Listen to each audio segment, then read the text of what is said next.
Hello friends, Radhe Krishna, Radhe Radhe. कैसे हैं आप सब?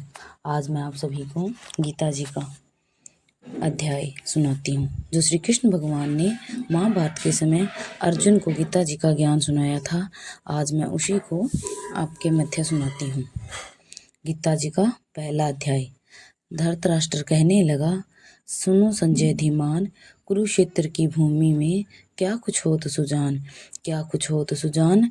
पांडव सुत और सुत मेरे गए युद्ध के हेतु, वीर बुद्धि के पेरे दिव्य चक्षु और श्रोत्र कर गए व्यास प्रदान। धर्म क्षेत्र की भूमि का बेजर करो बखान।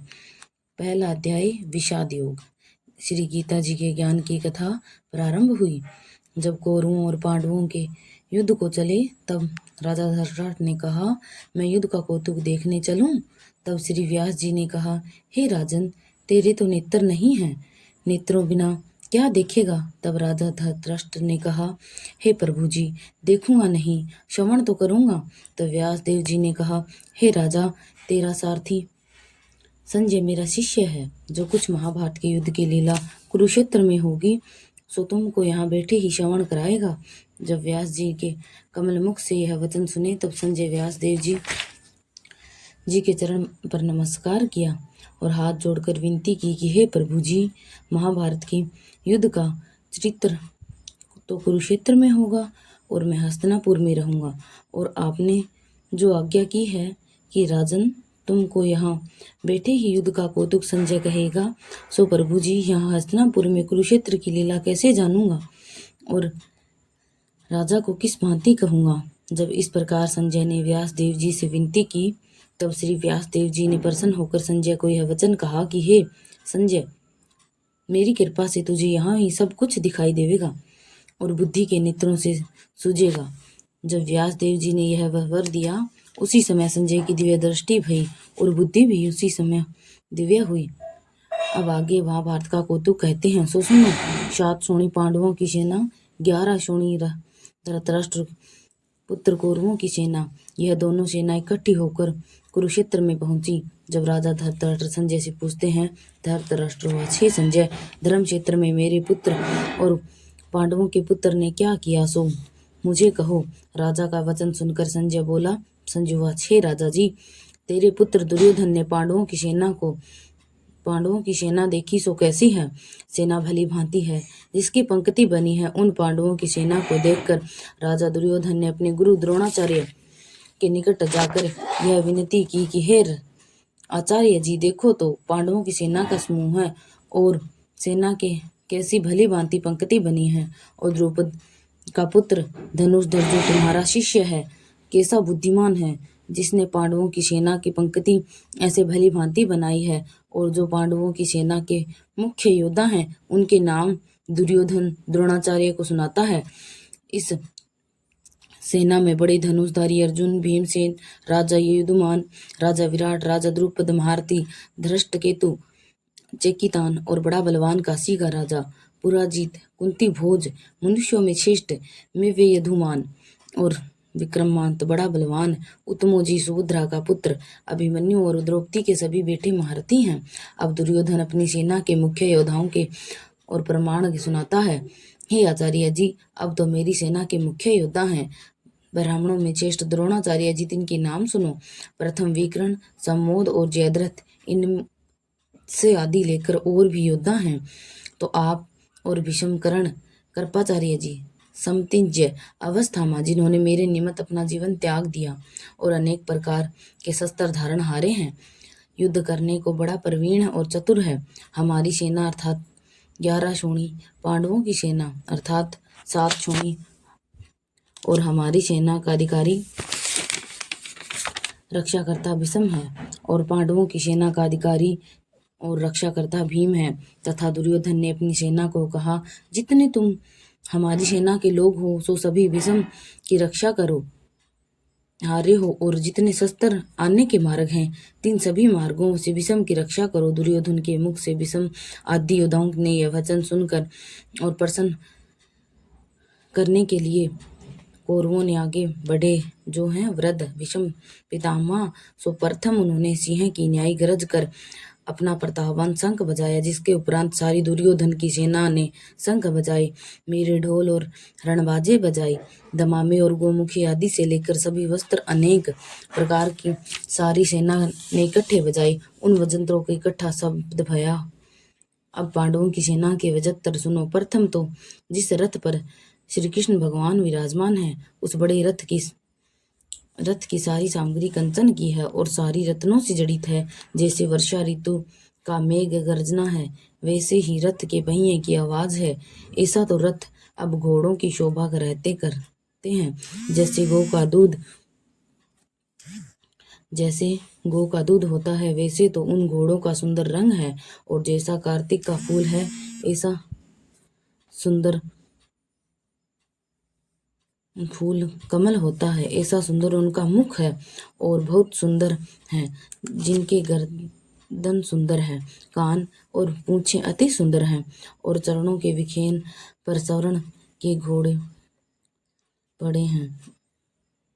उन घोड़ों की शोभा है। ऐसा सुंदर रथ पर सारथी भक्त वत्सल्य सत्य स्वरूप आनंद मूर्ति श्री कृष्ण भगवान जी विराजमान हैं, और योद्धा के स्थान पर अर्जुन भक्त विराजमान हैं। उन्होंने भी दिव्य शंख बजाए। प्रथम ऋषिकेश जी श्री कृष्ण भगवान जी ने अपना पंच जय नामी शंख बजाया, और देवदत्त नामी शंख अर्जुन ने बजाया, और पौंडर नामी शंख भीमसेन ने बजाया। सो भीमसेन कैसा है, जिसका उदर बड़ा और कमर भी बड़ी है। अनंत विजय नामी शंख कुंती पुत्र राजा युधिष्ठिर ने बजाया, और सोधी नामी शंख नकुल ने बजाया।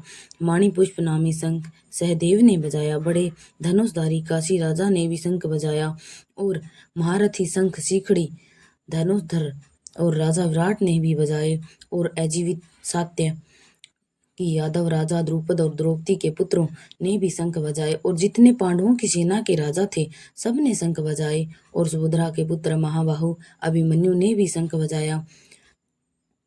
इन सब ने अपने अपने भिन्न भिन्न शंख बजाए। उन शंखों का शब्द सुनकर धृतराष्ट्र के पुत्रों के हृदय विदीर्ण हुए, अर्थात फट गए।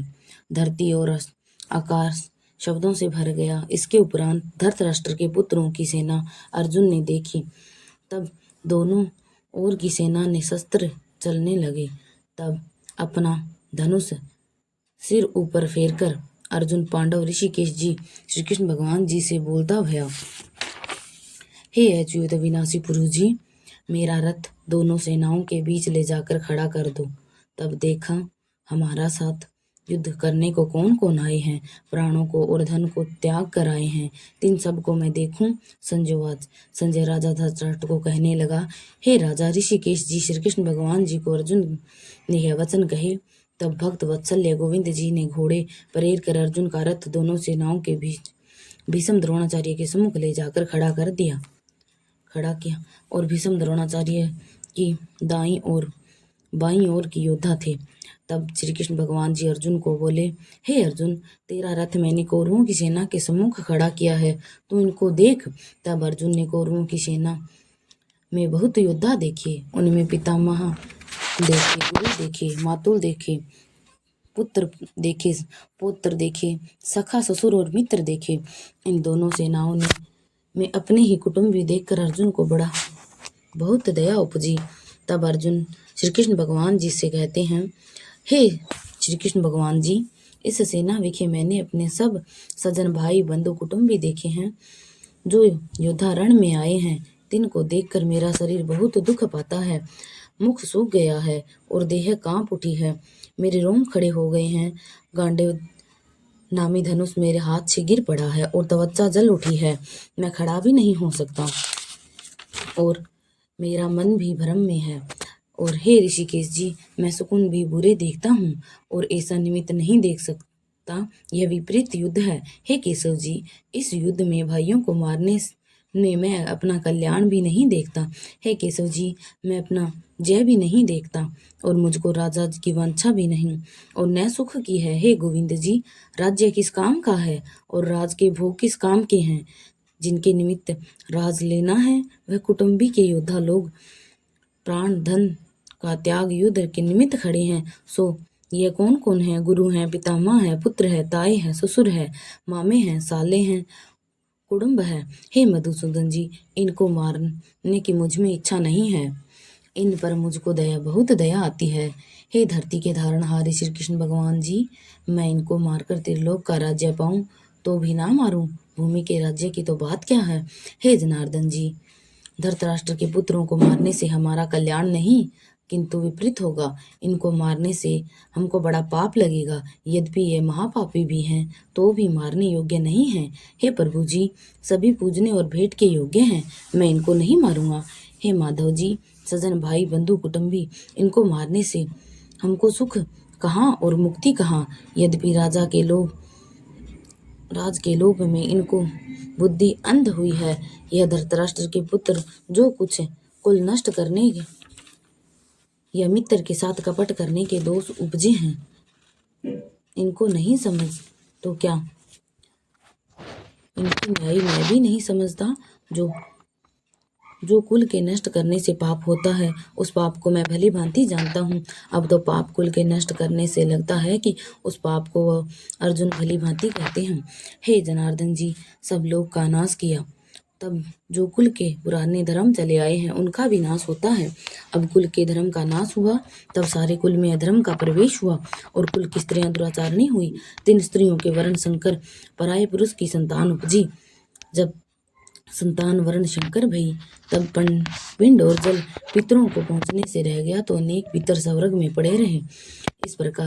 इस कारण से हे यादव वंशियों में श्रेष्ठ श्री कृष्ण भगवान जी, जिसके कुल को नष्ट किया तिसने कितने पाप किए, सो यह सब पाप कुल के नष्ट करने वाले के सिर पर होते हैं। फिर वह मनुष्य उन पापों का फल क्या पाता है, सो सुनो। वह प्राणी सदा नरक भोगता है। न्याय शास्त्र में मैंने यह श्रवण किया है। अब अर्जुन और पश्चाताप है, हाथ जोड़कर और सिर को फेरकर कहता है, हाँ हाँ देखो भाई, मैंने कैसा पाप का उद्यम किया है था। राजा राज सुख के लोभ निमित्त अपने कुल का नष्ट करने लगा था। अब मैं अपने हाथ में शस्त्र न पकड़ूंगा और धृतराष्ट्र के पुत्रों के हाथ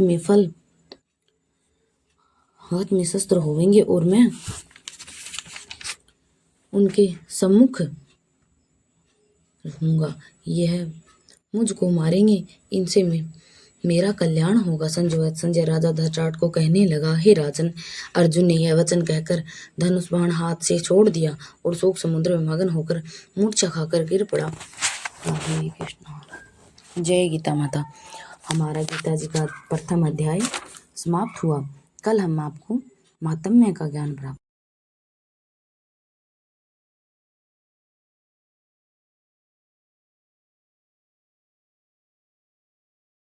हेलो फ्रेंड्स, राधे कृष्णा, राधे राधे। कैसे हैं आप सब? आज मैं आप सभी को गीता जी का अध्याय सुनाती हूँ जो श्री कृष्ण भगवान ने महाभारत के समय अर्जुन को गीता जी का ज्ञान सुनाया था। आज मैं उसी को आपके मध्य सुनाती हूँ। गीता जी का पहला अध्याय। धृतराष्ट्र कहने लगा, सुनो संजय धीमान, कुरुक्षेत्र की भूमि में क्या कुछ होत सुजान, क्या कुछ होत सुजान। पांडव सुत और सुत मेरे गए युद्ध के हेतु, वीर बुद्धि के पेरे, दिव्य चक्षु और श्रोत्र कर गए व्यास प्रदान। धर्म क्षेत्र की भूमि का बेजर करो बखान। पहला अध्याय विषाद योग। श्री गीता जी के ज्ञान की कथा प्रारंभ हुई। जब कौरवों और पांडवों के युद्ध को चले